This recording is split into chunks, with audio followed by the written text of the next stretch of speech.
বাংলাদেশ জামাত ইসলামী দিশার উপজেলা মঠবাড়ি ইউনিয়ন কর্তৃক আয়োজিত আজকের এই সিরাত মাহফিলের সম্মানিত সভাপতি,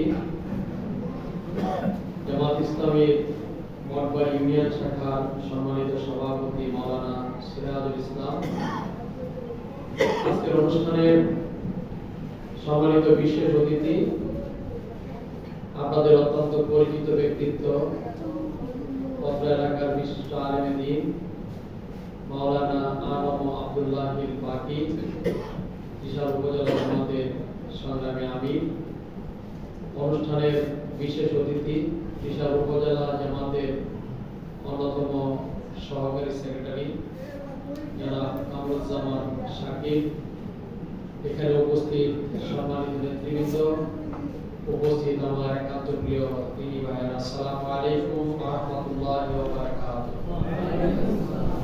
আল্লাহ তাআলার দরবারে লাখ শুকরিয়া, আলহামদুলিল্লাহ, যার একান্ত মেহেরবানিতে দীর্ঘদিন পরে আপনাদের সাথে সরাসরি সাক্ষাৎ, আপনাদের চেহারা দেখছি, আপনিও আমাদেরকে দেখছেন, আলহামদুলিল্লাহ।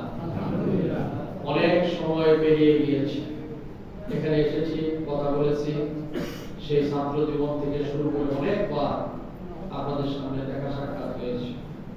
অনেকেই হয়তো আমার চেহারাও ভুলে গেছে, আমিও আপনাদের চেহারা ভুলে গিয়েছি। এই দীর্ঘ সময়, এই দীর্ঘকাল একটা দুঃশাসন আমাদের মধ্যে দূরত্ব তৈরি করে দিয়েছিল। আল্লাহ শুকরিয়া, আল্লাহ রাব্বুল আলামিন সেই দুঃশাসন থেকে আমাদেরকে মুক্তি দিয়েছেন। আপনাদের সামনে অল্প করেই কথা বলবো।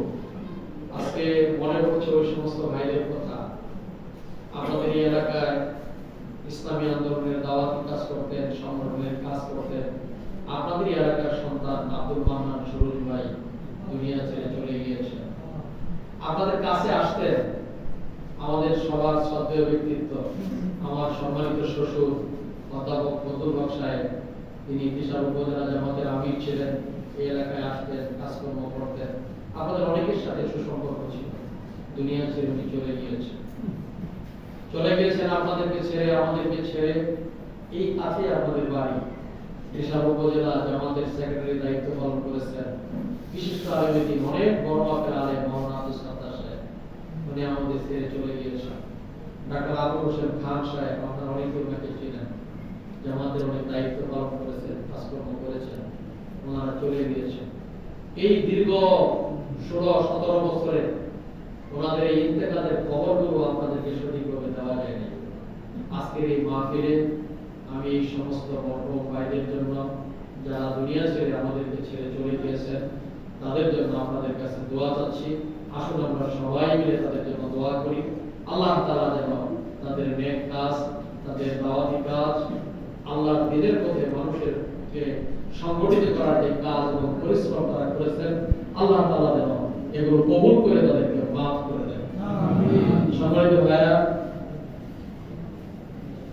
আজকে আল্লাহ রাসূলের সিরাত সম্পর্কে আমরা আলোচনা করব। আল্লাহ রাসূলের সিরাতকে যদি আমরা ভাগ করি, একটা হচ্ছে মিলাদ, আল্লাহ রাসূলের জন্ম বৃত্তান্ত, আরেকটা হচ্ছে রাসূলের সুরত, তার দৌহিক অবয়ব ইত্যাদির বর্ণনা, আরেকটা হচ্ছে রাসূলের সিরাত, এটা হচ্ছে তার জীবনের সব কিছু বিশাল চরিত্র, আরেকটা হচ্ছে রাসূলের আখলাক। এখানে সব বিষয়ে আমাদের বক্তাগণ কম বেশি আপনাদের সামনে আলোচনা করেছেন। আমাদের একজন ভাই মুফতি, উনি রাসূলের সুরত সম্পর্কে চমৎকার কথা বলেছেন। আমি শুধুমাত্র এতটুকু বলতে চাই যে রাসূলের দৈহিক অবয়ব, তার চেহারা সুরত কেমন ছিল। সামাইল তিরমিজিতে একজন সাহাবীর বরাতে আল্লাহ রাসূলের চেহারাকে এভাবে বর্ণনা করেছেন।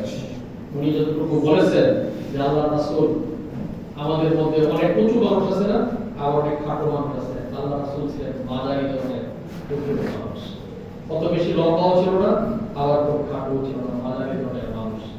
ওনার মাঝের সামনের সাইড দাঁত দুটো একটু ফাঁকা ছিল, মনে মতো কথা বলে তিনি হাসছেন।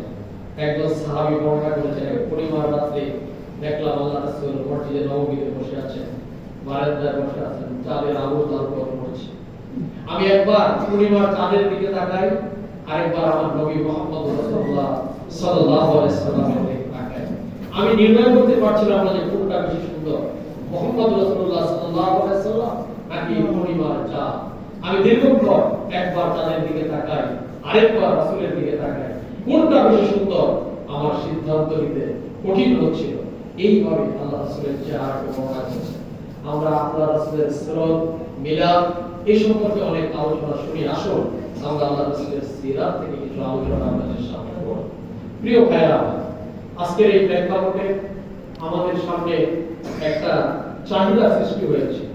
আমরা বলছি, সবাই চাচ্ছি যে আমাদের সমাজ থেকে দুর্নীতি দূর হোক, আমাদের সমাজ থেকে অত্যাচার দূর হোক, আমাদের সমাজ থেকে জুলুম চিরতরে বসে যাক, আমাদের সমাজ থেকে দুর্নীতি, চাঁদাবাজি, অস্থিরতা, কারো ইজ্জত সম্মান নিয়ে হানাহানি, কারো সম্পদ জোর জবরদস্তি করে দখল করা, কাউকে অন্যায়ভাবে জুলুম করা, নির্যাতন করা, আইনের বাইরে কাউকে এসে তারপর শারীরিক মানসিক অত্যাচার করা, এই ধরনের সমাজ আমরা চাচ্ছি না।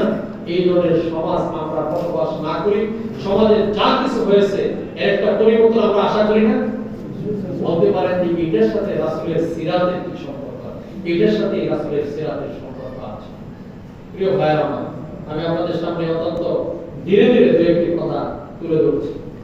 আল্লাহ রাসূল তার জন্মের পরে যখন খানিকটা বড় হলেন, আপনার ইতিহাস পড়ে দেখবেন, বয়স 17 বছর কিংবা 18 বছর, আল্লাহ রাসূল দেখতেন তার সমাজের লোকেরা, তারই চাচা ভাতিজা, তারই সমাজের লোকেরা, তার মুরব্বী শ্রেণীর লোকেরা, সমবয়স্ক লোকেরা সমাজটাকে যুদ্ধ, বিগ্রহ, অত্যাচার, গোত্রে গোত্রে সংঘাত, একটা জাহান্নাম, যেটা গায়েবে জাহিলিয়াত বলে আমাদের বক্তারা এখানে তুলে ধরেছে, এই ধরনের একটা পরিবেশ সৃষ্টি করেছে। আল্লাহ রাসূল ভাবতে থাকলেন কি করা যায়, এই সমাজকে, আমার এই কওমকে কিভাবে রক্ষা করা যায়। তিনি সমিতি বানানোর একটা নাম দিলেন হিলকুল গজব। আপনারা জানেন এর ইতিহাস আছে, ইতিহাসের লিপিবদ্ধ আছে। এই সমিতিটা গঠন করে তিনি কিছু শর্ত দিলেন যে আমরা মজলুমদের সহযোগিতা করব, সমাজ থেকে অন্যায় অবিচার এটা যারা করে তাদেরকে বাধা দেব এবং এগুলো দূর করার জন্য চেষ্টা করব। আল্লাহ রাসূল 17 বছর বয়সের দিকে এটা গঠন করেছিলেন। 40 বছর বয়স পর্যন্ত এই সমিতির মাধ্যমে উনি ব্যক্তিগত উদ্যোগে সমাজকর্মীদেরকে নিয়ে তার এই সমাজটাকে সুন্দর করার জন্য, এই দুর্নীতি, অশ্লীলতা, বেহায়াপনা এগুলো দূর করার জন্য তিনি চেষ্টা করেছেন। 17 থেকে 40 কয় বছর হয়?